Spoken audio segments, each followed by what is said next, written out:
사대라는 지역은 지금 그러니까 구터키, 지금의 튀르키예 지역에 여러분들이 구글 맵이나 이런 지도를 보셔서 여러분들이 사르데스 이렇게 쳐보시면 나옵니다. 아직도 사르데스, 사대라고 나오고 있습니다. 현재 지명은 사르데스예요. 근데 그 지역에 이렇게 지도를 보시면 제가 지도를 좀 갖고 왔는데요. 지도가 아니라 사진을 좀 갖고 왔는데요. 구글에서 좀 찾은 사진입니다. 한 2장만 좀 보여주십시오. 저렇게 보입니까? 저기가 지금 이 성경에 나오는 4대 지역, 터키, 튀르키예 지역의 사르데스에서 보이는 뒤 전경입니다. 되게 높은 어떤 산 같은, 요새 같은 저 바위 언덕이 있죠. 그렇죠? 그리고 또 한 가지 좀 보여주십시오. 예, 이쪽에서 반대쪽에서 봤을 땐 또 저런 모습으로 되어 있는데요. 여러분 여기가 바로 사대라는 곳입니다. 그런데 이 역사 속의 사대라는 지역은 지금 사진을 보셔서 알겠지만 천연의 요새를 갖고 있는 곳이었습니다. 저 높은 곳을 아크로폴리스라고 합니다. 그리스 아테네에 아크로폴리스가 있는 게 거기만 있는 게 아니라 아크로폴리스라는 건 아크로는 높은 곳, 폴리스는 도시, 높은 곳에 세워진 어떤 도시를 의미하는 게 아크로폴리스입니다. 지금 여러분 보셨을 때 저 사진 속에 높은 곳이 아크로폴리스입니다. 4대 지역의 아크로폴리스. 근데 이곳은 천연의 요새라고 생각을 해서 그곳에 살던 도시 사람들은 안심했던 곳으로 유명합니다. 우리를 외부의 적들의 공격으로부터 우리는 참 안심할 수 있다. 이 고대에는 이 사대라는 지역이 리디아, 고대 왕국의 리디아의 수도였습니다. 이 리디아 당시 왕이 한 사람이 있었는데 크로이소스라는 왕이 있었습니다. 엄청난 부를 축적했던 왕으로 유명했습니다. 또 한 가지 유명했던 것은 많이 안일했던 사람으로, 그런 왕으로 유명했습니다. 난공불락으로 여겨졌던 이 아크로폴리스를 갖고 있으니 거기에 숨어 있으면 그 안에 들어가 있기만 하면 여러분 외부의 어떤 적들의 공격들로부터도 안전하다라고 늘 든든했단 말이에요. 그러다 보니까 여러분들이 잘 아시는 바사 제국의 페르시아 고레스 왕 아시죠? 성경에도 인물이 등장하고 있으니까 고레스라는 왕과 함께 이 싸움을, 전쟁을 하게 되는데 신탁이라고 하죠. 어떤 신에게 미래에 대해서 일을 묻고 그 대답을 듣는 어떤 특정한 장소나 아니면 그 대답 그 자체를 신탁이라고 합니다.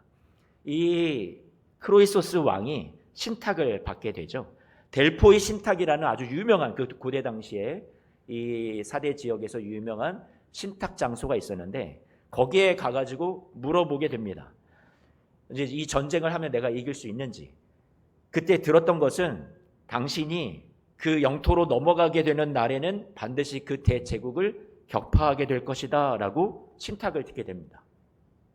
대제국이 무너진다라는 신탁을 받게 된 거였어요. 이 크로이소스 왕이 이 신탁을 정말 믿었습니다. 어떤 그 신녀가 얘기를 해줬겠죠. 그래서 이 페르시아를 바사 제국의 이 고레스 왕이 있는 제국을 침범하게 됩니다. 그런데 결국 이 전투에서 싸워서 이기지는 못하고 뒤로 물러나서 퇴각을 하게 되죠. 그리고 나서 아크로폴리스, 자신이 천연의 요새라고 난공불락이라고 여겼던 이 아크로폴리스에 들어가 그곳에 숨게 됩니다. 고레스 왕은 끝까지 추격을 해오고 철수하지 않고 이 아크로폴리스 도시를 포위하게 되는데요. 난공불락의 이 아크로폴리스가 자신을 지켜줄 것이라고 여겼던 크로이소스 왕은 안일하게 대처합니다. 이 가파른 이 천연의 요새를 누가 감히 쳐들어와 하면서 보초병도 세우지 않았대요. 역사가 헤르도토스라는 사람이 그의 책에 히스토리스라는 책에 이렇게 썼습니다. 그곳에는 어떠한 보초병도 배치되지 않았는데 그것은 지형이 가파른 난공불락으로서 공격당할 염려가 전혀 없다고 믿었기 때문이다. 이렇게 역사가가 그 당시의 상황을 역사에 기록을 해 놓았습니다. 그런데 이 아크로폴리스는요 14일 만에 이 여러분들이 잘 아시는 그 고레스 왕의 이끄는 군대에 의해서 함락을 당하고 맙니다. 왜냐하면 절벽을 기어 올라가서 나중에 이 성문을 열고 이 적들이 쳐들어와서 페르시아 군들이 쳐들어와서 이 아크로폴리스를 점령하게 됩니다. 안일함 때문에 결국 이 리디아 왕과 그 왕국은 파멸을 당하게 되었죠. 한 3세기가 지났을까요? 이제는 헬라의 안티오쿠스라는 대제가 이 4대의 이 아크로폴리스 지역을 포위합니다. 그리고 다시 침략을 하려고 하는데, 4대 도시 주민들이 이 자연의 요새 같은, 천연적 요새 같은 이 난공불락 지역을 과신해서 수비병을 또 이번에도 배치를 하지 않습니다. 경계심을 잃게 되고 늦추었습니다. 결국 달이 뜨지도 않는 그 캄캄한 밤에 15명의 이 군사들이, 헬라의 안티오쿠스의 군사들이 이 아크로폴리스의 절벽을 타고 올라와서 또 요새에 진입해서 문을 열고 이 헬라 군사 2,000명이 쳐들어가서 또다시 두 번째로 역사 가운데 아크로폴리스는 점령을 당하고 맙니다. 어떤 것 때문에 이 아크로폴리스가 점령을 당했나요? 4대 안일함 때문에. 경계를 늦추었기 때문에. 제가 왜 이야기를 여러분들에게 장황하게 설명을 했냐면, 이러한 배경이 있는 도시였고 그곳의 사람들이었습니다. 역사 속에서 아주 뼈아픈 교훈을 이들은 가지고 있었던 사람들이었습니다.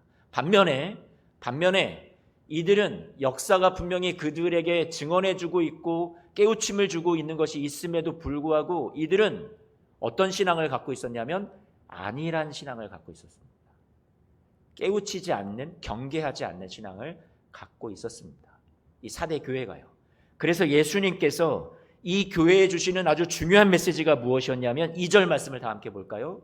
오늘은 성경 구절을 순서대로 안 가고 막 뒤에서부터 여러분들과 함께 순서 상관하지 않고 좀 풀어가고 싶습니다. 2절 말씀을 보면 예수님이 이 교회를 향해서 뭐라고 말씀하냐면 너는 깨어나라는 거예요. 경계를 게을리하지 말고 안일하게 신앙생활하지 말고 깨어나라. 그들에게 남아있는 신앙생활에 주님께서 그래도 인정하실 부분들이 조금 있는 것이 있는데 그 죽게 된 것을 그렇게 내버려 두지 말고 찾으라. 굳건하게 해라. 지켜내라 라고 말씀합니다. 3절 말씀에도 뭐라고 말씀하냐면 뒷부분 하반절에 중간 부분을 보니까 만일 일깨지 아니하면 이렇게 말씀하죠. 그러니까 이 4대라는 곳이 갖고 있는 어떤 지역의 특성이 어떤 그 난공불락의 천연 요새를 너무나도 믿고 살아왔던 그 DNA가 남아있는 걸까요? 아니면 어떤 이유에서인지 모르겠지만 안일한 신앙생활, 안일한 삶의 태도가 이들 사람들 가운데 이 몸에 배어져 있었던 것 같습니다. 이러한 사람들에게 예수님께서 4대 교회를 향해서 자꾸만 깨어 있어라, 일깨어라 라고 말씀해 주시죠. 여기서 일깨라, 깨어나라 라고 말씀하는 건 잠에서 깨어나는 걸 의미하기보다 막 눈 부비고 일어나서 와 기지개 하고 이런 잠을 말하는 게 아니라 여기서 깨어나라라는 얘기는 무엇이냐면 준비태세를 갖추라는 거예요. 경각심을 갖추라는 거예요. 안일하게 늘어져 있지 말고 지금 무방비 상태로 놓여 있지 말고 어떤 죄가 어떤 여러분들의 삶의 악이 여러분들의 삶에 주님이 기뻐하지 않는 여러 가지 일들이 찾아올 때 여러분들이 깨어나서 이런 것들을 이겨내라고 여러분들에게 말씀해 주고 있습니다. 그래서 3절 말씀을 다시 보면 일깨지 아니하면 내가 무엇처럼 쳐들어온다고 말씀하세요. 도둑같이 찾아오겠다라고 말씀하고 있습니다. 아크로폴리스의 사람들이 경계하지 않고 보초를 세우지 않고 태만하게 게으르게 안일하게 이렇게 있을 때 깨어있지 않았을 때 결국은 망하고 말았던 것처럼 예수님께서 그 이야기를 역사 속의 교훈을 뼈저리게 알고 있는 이들에게 예수님은 깨어나라. 그러지 않으면 내가 도적같이 너희를 찾아가겠다라고 경고하십니다. 이 예수님의 말씀을 이 사람들은 너무나도 깊이 받았을 겁니다. 역사 속의 교훈도 있었고 와 예수님께서 우리에게 지금 이렇게 경고하시는 게 가볍게 들리지 않았을 거라는 생각을 합니다.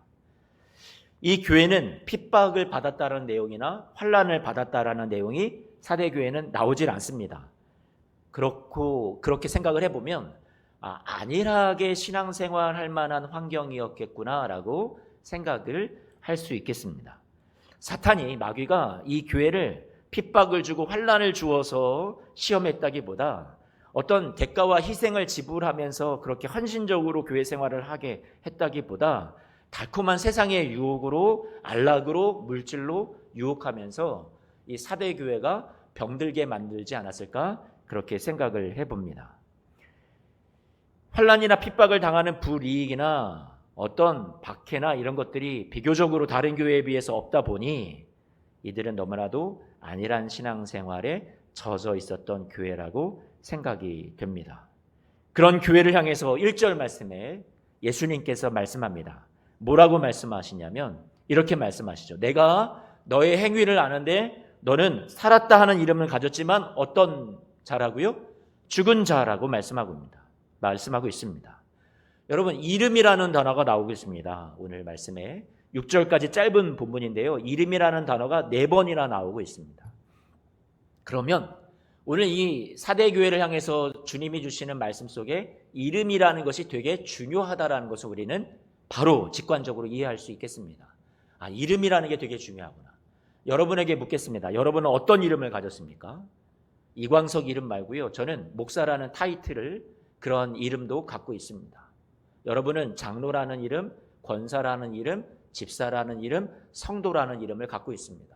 그 이름 자체는 너무나도 거룩합니다. 그 타이틀은, 그 신분은, 직분은 너무나도 주님이 보시기에 아름다운 것이 맞습니다. 그런데 그런 이름에 여러분은 걸맞은 삶을 살고 있습니까? 그리스도인이라는 이름에 여러분은 걸맞은 삶을 살고 있습니까? 그런데 이 이름이라는 단어는 다른 성경에는 평판으로 번역도 됩니다. 평판. 여러분, 이름 말고 뭐로도 번역이 될 수 있다고요? 평판. 사람들에게 여러분은 어떤 평판을 받고 있습니까? 저는 목사이다 보니 항상 저를 여러분도 모르게 그냥 되게 높이 띄워주시는 것 같아요. 그 이름이 갖고 있는, 그 타이틀이 갖고 있는 그 자체를 여러분들은 높이 사주는 것 같습니다. 목사님은 참 좋다, 좋은 분이다, 선하다, 착하다. 착하지도 않고요, 선하지도 않고요, 그렇게 좋은 사람도 아닌 것 같습니다. 그런데 이 목사라는 이 타이틀 자체가, 이름이 갖고 있는 평판이 여러분도 모르게 자꾸만 띄워주는 것 같습니다. 그렇지 않나요? 여러분들이 모르는 저의 부끄러운 모습이 항상 저를 좋게만 봐주시잖아요. 주님 앞에 그 불꽃 같은 눈동자 앞에서 저는 한없이 고개를 들 수가 없습니다. 사람이 갖고 있는 평판, 사람이 보는 이름과 겉사람이 살았다 하는 이름을 가졌을지 몰라도 주님이 보실 때는 여러분, 우리는 어찌 보면 죽은 자일 수도 있습니다. 주님이 여러분 그렇게 보실지 모르겠습니다. 사람들은 여러분을 어떻게 보아주십니까? 아무개 집사, 장로님, 권사님, 진짜 믿음이 있어, 진짜 기도의 사람이야, 사람이 참 성품도 좋고 다 좋아 하는데, 그런 평판과 달리 여러분이 아시는, 다른 사람은 모르는, 하나님만 아시는 여러분 안에 죽어있는 모습은 무엇이 있습니까? 사람들은 살았다 할지 모르나, 겉으로는 살아있는 이름을, 평판을 우리가 갖고 있을지 모르나, 칭찬받을지 모르나, 사람들의 인정을 받을지 모르나, 주님이 보시기에 여러분 안에 정말로 죽어있는 모습은 과연 무엇이 있을까요? 여러분이 아시지 않을까요? 오늘 그것을 머릿속에 좀 고민해보고 생각해봤으면 좋겠습니다. 그런데 문제는 이 사대교회는 스스로를 죽은 교회라고 생각하지 않았던 모양입니다. 그러니까 살았다는 이름, 평판을 그냥 가지고도 어떤 가책도 없이 그렇게 살아갔을지 모르겠습니다. 자신의 영적 상태를 모르고 있었던 거예요. 그런데 주님은 알고 계시대요. 주님은 마음이 아프십니다. 이 교회를 살리고 싶습니다. 생명력을 잃어버린 교회인지도 모르겠습니다. 우리 교회는 생명 있고 바른 교회 모토가 원로 목사님이 가지셨던 모토였습니다. 지금 우리 교회는 생명력이 있습니까? 여러분들은 이 교회 공동체 전체를 따지지 않고 여러분 한 사람 한 사람 자신에게 물으십시오. 나는 생명력이 있는 교회입니까? 아니면 다 죽어가는 교회입니까?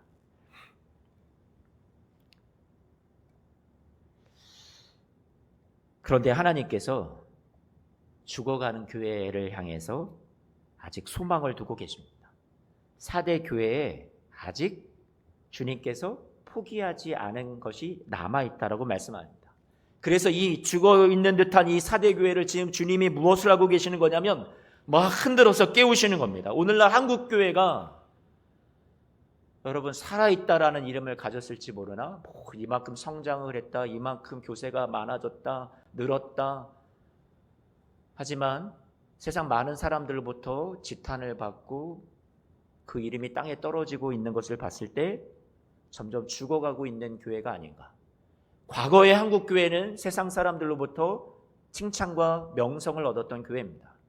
교회를 통해서 한국 사회가 많이 이로움을 경험했기 때문에 그렇습니다. 그런데 지금은 교회를 통해서 많은 사람들의 눈살이 찌푸려지는 그런 일들을 주목해 보고 있습니다.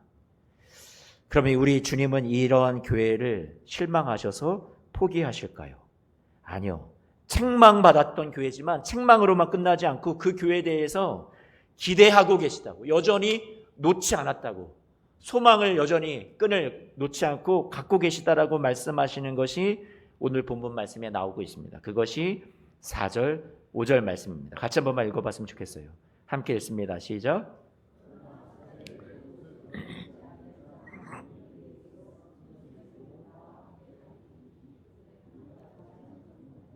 아직 사대교회의 희망의 끈이 남아 있습니다.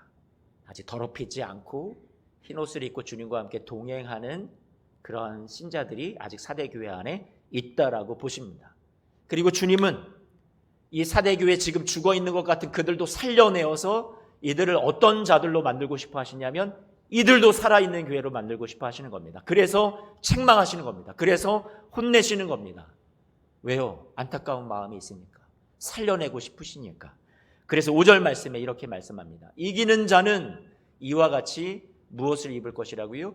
흰옷을 입을 것이요, 내가 그 이름을 생명책에서 결코 지우지 아니하고 그 이름을 내 아버지 앞과 그의 천사들 앞에서 어떻게 한다고요? 시인하리. 생명책에서 지울 법한 사람들입니다. 흰옷을 주고 싶지 않은 사람들입니다. 그런데 몇몇 사람들은 이미 4절 말씀에 입고 있다고 했어요. 이미 동행하고 있다고 했어요. 그럼 나머지는요? 그들은 다 버리신다고요? 아니요. 주님이 원하시는 것은 5절 말씀에서 이들을 이기는 자로 만들어서 이와 같이 앞에 4절 말씀처럼 흰옷을 입고 나와 동행하는 자들처럼 이들도 흰옷을 입게 할 것이고, 그 다음에 5절 말씀 지금 보고 있어요. 생명책에서 지워버리는 것이 아니라 이들을 생명책에 이름을 남겨서 하나님 아버지 앞에서 예수님이 내가 너를 인정해 하고 시인해 주고 싶다고 말씀해 줍니다. 주님의 무엇이 담겨있는 말씀이에요? 소망이 담겨있는 말씀입니다. 이긴다라고 그랬으니까 여러분, 우리가 내가 어떻게 이겨? 우리는 그렇게 생각합니다. 이거 이기는 자는 우리가 무언가를 잘해서 이기는 자를 말하는 게 아닐까. 그런데 어떻게 여러분 우리가 스스로 이기는 그리스도인이 될 수 있습니까? 여러분 안에 안일함을 극복할 능력이, 죄를 이길 능력이 우리 안에 있습니까? 우리 자신만으로는 내라고 할 수 없습니다. 그런데 복음 안에서 여러분은, 제가 복음을 빌어 여러분들에게 말씀드리자면, 근거해서 말씀드리면 여러분은 이기는 자가 될 수 있습니다. 아니요. 어떻게요? 우리가 어떻게 이기는 자가 될 수 있습니까? 이 계시록 말씀, 7교회를 향해서 주시는 말씀이 다 말미에 가서 주님이 소망을 말씀한다고 그랬죠. 이기는 자는, 이기는 자는, 이기는 자는. 그런데 이기는 자는 이라는 이 마지막에 어떤 긍정적인 말미는, 결론은 좋은데, 마치 우리가 열심히 무엇인가를 해서 이기는 자가 되어야지만 주님이 우리를 받아주신다라고, 구원하신다라고 말씀하시는 듯해 보입니다. 그래서 뭔가 불안합니다. 그런데 마지막에 주님께서 7교회를 마무리하면서 마지막에 이기는 자는 하셨을 때 거기에 주님이 힌트를 주십니다. 무엇을 주시냐면 이렇게 우리에게 암시를 주시죠. 3장 21절 말씀입니다. 계시록 3장 21절 뭐라고 말씀하시는지 같이 한 번만 들어봐요.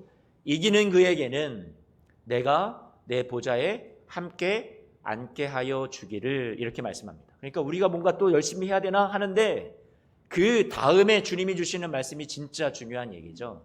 뭐라고 말씀하세요? 내가 이기고 내가 아버지 보좌에 함께 앉은 것처럼 그렇게 여러분들을 어떻게 해주시겠다고 말씀하는 거예요. 내가 너도 그와 같이 되게 해주겠다라고 약속해 주시는 말씀입니다. 그래서 승리가 여러분의 것이 될 수 있는 거죠. 우리 성도로서 우리의 삶의 궁극적인 승리는 여러분 자신이 아니라 예수님이 이미 승리하셨기 때문입니다. 21절 말씀이 그 근거가 됩니다. 여러분들이 아니라 여러분은 예수님 안에 있기 때문에, 그 예수님과 함께 묶여 있기 때문에 예수님과의 관계를 통해서 우리는 이기는 자가 되는 겁니다. 내가 이기고 내가 아버지 보좌에 앉은 것처럼 너도 이기는 자가 되고 그곳에 앉는 자가 되게 하여 주겠다라고 약속해 주신 거죠. 갈라디아서 2장 말씀에 주님께서 이렇게 말씀하시죠. 사도 바울을 빌어서 내가 십자가에 못 박혔나니 그러므로 이제는 내가 내 안에 사는 것은 내가 아니라 내 안에 사시는 나를 위하여 자신을 버리신 하나님의 아들을 믿는 믿음 안에서 사는 것이라고 말씀하고 있습니다. 십자가에 못 박힌 것은 예수님이셨습니다. 그런데 나도 십자가에 못 박혔습니다. 왜요? 나는 죄에 대해서 죽은 적이 없는데 예수님이 십자가에 못 박혔기 때문에 여러분도 십자가에 같이 죄에 대해서 죽은 자가 된 겁니다. 죄와 상관없는 자가 된 겁니다. 예수님이 부활하셔서 살아나셔서 승리자가 되셨기 때문에 여러분이 승리자가 아닌데도 여러분 예수님 안에 있기 때문에 예수님이 당신을 여러분 안에 또 주셨기 때문에 여러분 안에는 예수님이 있습니다. 그래서 여러분은 승리자가 되고 주와 함께 살아난 자가 될 수 있었던 거죠. 승리가 여러분의 것입니다. 우리의 재능이 뛰어나서도 아니고 우리가 열심히 노력해서도 아닙니다. 그러한 연약한 교회를 향해서 주님이 1절 말씀에 우리 이제 처음으로 이제야 돌아오는데요. 이렇게 말씀합니다. 4대 교회의 사자에게 편지하라. 하나님의 무엇이요? 7 영과 7뼈를 가지시니가. 7뼈는 여러 번 설교했으니까 생략하겠습니다. 7 영을 얘기하고 있습니다. 뒤에 책망입니다. 너는 살았다는 이름을 가졌지만 너는 죽은 자야. 아주 불꽃 같은 눈으로 우리를 책망하시는 것 같은 그런 예수님의 음성이 담겨 있지만 1절 말씀에 여러분 잘 안 보이시겠지만 이 안에 무엇이 담겨 있냐면 여러분을 살리시겠다라는 사랑의 음성과 예수님의 강력한 소망과 의지가 담겨 있습니다. 어디 있냐고요? 7 영에 달려 있습니다. 7 영이 뭘까요? 7 영. 성령님을 의미합니다. 7이라는 숫자는 완전수를 말한다면 7 영이라는 건 완전한 성령님을 의미한다고 볼 수 있겠습니다. 지금까지 7교회를 우리가 이렇게 지금 5번째 교회인데 오늘 4대 교회가 살펴봐 오면서 예수님이 자신을 그 교회마다 소개하실 때 특정하게 소개하시는 게 있다고 그랬죠. 그 교회를 향해서 이렇게 말씀하시는 것은 분명히 이유가 있다라고 여러분들에게 말씀을 나눴었습니다. 그렇죠? 예수님께서 오늘 왜 7 영을 가지신 분으로 소개하고 있을까요? 자신을. 이 당시에 사람들이 4대 교회 사람들이 7 영 하면 딱 떠오르는 성경의 구절들이 있었을 겁니다. 성경에 대한 지식이 있었던 사람들이니까. 7 영 하면 어떤 것을 떠올리냐면 예수님이 7 영을 가지신 분이라고 그 7 영 하면 떡 떠오르는 말씀이 여러분 이사야서 말씀입니다. 이사야서 11장 말씀을 같이 좀 봤으면 좋겠어요. 이사야서 11장 2절 말씀입니다. 그의 위에 이렇게 시작합니다. 여러분 그는 누구냐면 메시아로 오신 예수 그리스도를 의미합니다. 그러니까 예수님 위에 무엇이 임하냐면 첫 번째 여호와의 영이 임한대요. 여호와의 영은 또 무슨 영이라고 얘기해요? 지혜의 영이에요. 두 번째. 세 번째 총명의 영이고 모략의 영이고 재능의 영이고 지식의 영이고 여호와를 경외하는 영이래요. 몇 가지가 들어있어요? 7가지 영의 이름이 담겨져 있습니다. 메시아 되신 예수 그리스도가 무엇을 하러 오세요? 우리를 죄 가운데 빠져있는 여러분을 구원하러 오시는 거예요. 고통 가운데 그리고 실패 가운데 빠져있는 그 백성을 구원하시고 살리시기 위해서 회복 주시기 위해서 누가 오시냐면 메시아가 오는데 그 메시아가 그 위에 7 영을 가지시고 임하여서 온다라는 얘기예요. 그러면 그분이 와서 하시는 일이 뭐예요? 백성을 살리고 회복하시겠다는 얘기예요. 그 얘기는 10절 말씀에 나오는데요. 같은 11장 10절 조금 뒤에 가서 얘기 나옵니다. 그날에 이새의 뿌리에 산싹이 나서 누구를 말해요? 예수님을 말하는 거죠. 성경이 좀 어렵죠. 교회에 오래 다니셔서 성경의 지식을 아시는 분들은 뭐 이새의 뿌리에서 한 싹이 나서 그러면 다 알아들으실 텐데 이제 막 신앙생활 이제 시작하신 분들은 이해가 잘 안 되실 거라 생각이 돼요. 양해해 주시고 많이 듣다 보시면 또 예배하시다 보면 나중에는 또 알게 되시리라 생각이 되고요. 이새의 뿌리에서 한 싹이 나는데 예수님을 말합니다. 그분이 오셔서 7 영을 가지신 분이 어떻게 해요? 열방이 그에게로 돌아오게 하고 그가 계신 곳마다 영화롭게 되고, 그 다음 말씀이요. 11절. 그날에 주께서 다시 그의 손을 펴사 그의 남은 백성을, 여러분 여러 가지 그들의 처해 있는 환난과 고통으로부터 어떻게 한다고 얘기하냐면 아수르, 애굽, 바르드로스, 구스, 엘람, 시날, 하맛, 바다섬, 이게 의미하는 것은 그들의 환난의 장소입니다. 거기서 어떻게 한다고요? 돌아오게 한다라고 말씀하세요. 12절 말씀. 여호와께서 열방을 향하여 기치를 세우시고 이스라엘의 쫓긴 자들을 어떻게 한다고요? 모으시고 흩어진 자들을 모아서 회복을 주신다라고 말씀합니다. 그러니까 7영을 가지신 메시아 예수 그리스도께서 오셔서 이새의 뿌리에서 나와서 예수님이 사람들을 살리시고 구원하시고 회복을 주시는데 무엇을 통해서 주신다고요? 7영과 함께 이것을 하신다라고 말씀하는 겁니다. 성령은 여러분 다시 한마디로 표현하면 살리는 영입니다. 성령이 하시는 일은 여러분들을 살리고 회복 주는 일을 하시는 영이라는 얘기예요. 성경의 또 다른 곳에 메말라 죽어가던 뼈들이 있었습니다. 에스겔이라는 선지자가 있는데 하나님이 그에게 환상을 여러 보여주시는데 다 죽어가는 백성들의 상태를 보여주십니다. 가망이 없습니다. 살아날 수 있는 소망이 조금도 보이지 않습니다. 너무 바짝 말라 있습니다. 그런데 이것을 하나님이 이 백성이라고 소개합니다. 그런데 하나님께서 이 백성을 살리시겠대요. 그러면서 에스겔에게 가서 하나님의 말씀을 대언해서 그 백성을 마른 뼈처럼 죽어있는 것을 살려내라고 말씀하는데 거기에 나온 말씀입니다. 무엇을 통해서 살리시겠다고 말씀하는지 에스겔서 37장 말씀을 같이 봅니다. 13절 14절입니다. 같이 한 번만 읽어볼게요. 시작. 내 백성들아 너희 무덤을 열고 너희로 거기에서 나오게 한 적 너희는 내가 여호와인 줄 알리라. 여러분을 무덤을 열고 여러분들로 나오게 하는 게 아니라 하나님이 직접 여러분을 꺼내주고 싶어 하시는 겁니다. 죽어있는 여러분을. 그리고 14절 말씀에 그 다 메말라 있는 뼈를 향해서 14절 말씀 같이 한 번만 읽어볼까요? 시작. 내가 또 내 영을 너희 속에 두어서 너희가 어떻게 된다고요? 살아나게 한다. 성령을 통해서 어떻게 하신다고요? 죽어있는 이 사람들, 백성들을 어떻게 하시길 원하시는 거예요? 살려내기를 원하시는 겁니다. 다시 오늘 이 사대교회를 향해서 주시는 예수님의 음성이 책망받을 다 죽어있는 교회나 다름없는 이 사대교회, 겉으로는 살았다 평판이 이름이 다 그 안일함 속에서 자만하면서 살아가고 있을지 모르겠지만 죽어가는 그 교회인데 주님이 버리시는 것이 아니라 이 교회를 향해서 분명히 말씀합니다. 7영을 가지신 이가 내가 너를 향해서 말한다라고. 이 교회에 할 말이 있다고. 7영을 가지신 분은 무엇을 말하는 거예요? 너희를 살리는 영을 가지신 이가 말한다. 할 말이 있다. 말씀한 겁니다. 죽어가고 있는 사대 교회를 다시 살리고 싶어 하셔서 예수님께서는 이 부활의 능력이 되는 성령을 함께 모시고 와서 이 교회를 돕겠다라고 말씀하고 있는 겁니다. 죽어있는 생명력을 잃어버린 이 교회를 살리고야 마시겠다라는 당신의 의지를 오늘 표현하신 겁니다. 나는 7영을 가진 이다라고 말씀하신 거죠. 사대교회를 포기하지 않으셨습니다. 예수소망교회 성도 여러분들 한 사람 한 사람을 주님이 포기하지 않으셨습니다. 다시 살리고 싶어 하십니다.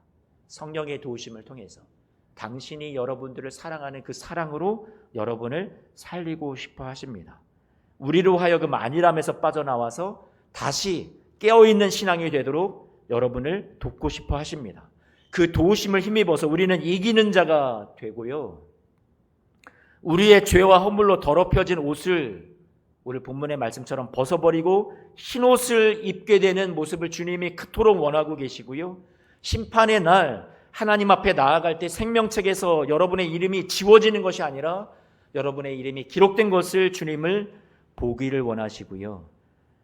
예수님께서 저와 여러분의 이름의 평판을 하나님 아버지 앞에 섰을 때 주님이 인정하지 않을 만한 여러분의 삶일 거예요. 과거일 거예요.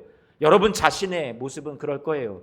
하지만 너는 가짜다, 너는 죽었다 하시는 것이 아니라 하나님 아버지와 천사들 앞에서 예수님께서 이 아무아무개 성도는 살아있는 자입니다 라고 여러분을 옹호하시고 인정하시고 시인하시고 변호하시는 주님의 모습을 여러분들이 보시게 될 겁니다.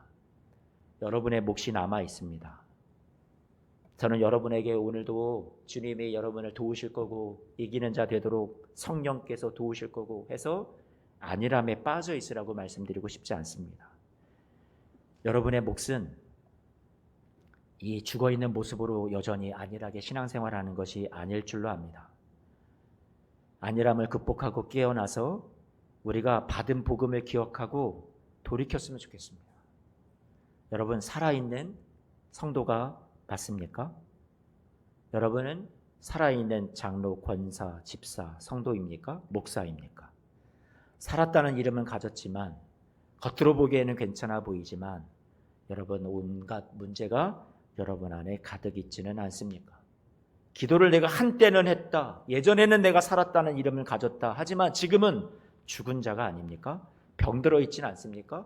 예전에는 신앙이 뜨거웠습니까? 예전에는 하나님의 말씀을 많이 기쁨이 되도록 순종하는 삶을 살았습니까? 주님을 이전에는 더 많이 사랑했던 적이 있었습니까?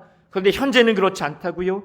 한때는 했다, 왕년은 했다는 생각 때문에 여러분, 그 생각에 사로잡혀서 여러분들이 지금 죽어 있다라는 것을 여러분들이 깨닫지 못하고 있지는 않습니까? 겉치장만 화려하고 실상은 없는 것 아닙니까? 여러분 안에 내용과 믿음의 실력을 만들려 하지 않고 포장만 하고 있지는 않습니까? 십수년, 수십 년 우리가 신앙생활이라는 종교생활이라는 포장 속에 우리가 숨어 있지는 않습니까? 주님께 대한 은혜, 그 깊은 감동과 감격이 사라지진 않았습니까? 구원의 기쁨을 상실한 지 오래되지 않았습니까? 복음에 대한 열정이 사라지지 않았습니까? 내가 이러면 안 된다는 생각을 갖고 있으면서도 여러분 돌이키려는 결단도 없고 회개도 없고 교회를 위해 아니면 주위에 사랑하는 성도들을 위해서 내가 내 것을 양보하고 희생하고 섬기는 헌신이나 사랑도 없는 여러분 그런 모습으로 우리는 하루 이틀, 사흘, 나흘 아니면 수년, 십수년 계속 미루면서 죽은 자로 살아가고 있지는 않습니까? 오늘 우리 안에 주님께서 다시 한번 간곡히 말씀합니다. 하나님이 여러분 안에 2절 말씀처럼 온전한 것을 찾고 싶어 하시는데 그것이 찾아지지 않고 발견되지 않아서 안타까워 하십니다. 여러분 안에 주님께 기쁨이 되는 것이 없다면 오늘 같이 우리도 아파했으면 좋겠어요. 3절 말씀을 기억하십시오. 3절 말씀 회개하라 만일 일깨지 아니하면 내가 도둑같이 이르리니 라고 말씀하고 있습니다. 주님이 우리를 도우시겠다. 내가 성령으로 너를 살리겠다 하시는 주님의 든든한 약속도 있지만 오늘 우리를 향해서 책망하시고 경고하시는 내가 도적같이 너를 찾아가겠다 말씀하시는 이러한 엄중한 음성도 동시에 있습니다. 이 경계 안에서 팽팽한 긴장 속에서 여러분 무엇을 선택하시겠습니까? 이제 여러분의 몫입니다. 여러분 주님께 살아나는 자 그런 교회 되기를 위해서 오늘도 주님으로 방향을 돌리고 한 걸음 한 걸음 주님을 향해 사랑하는 마음으로 살아있는 자 되기를 소망하는 마음으로 나아가시고 걸어가시는 우리 성도님들 모두가 되시기를 축복합니다.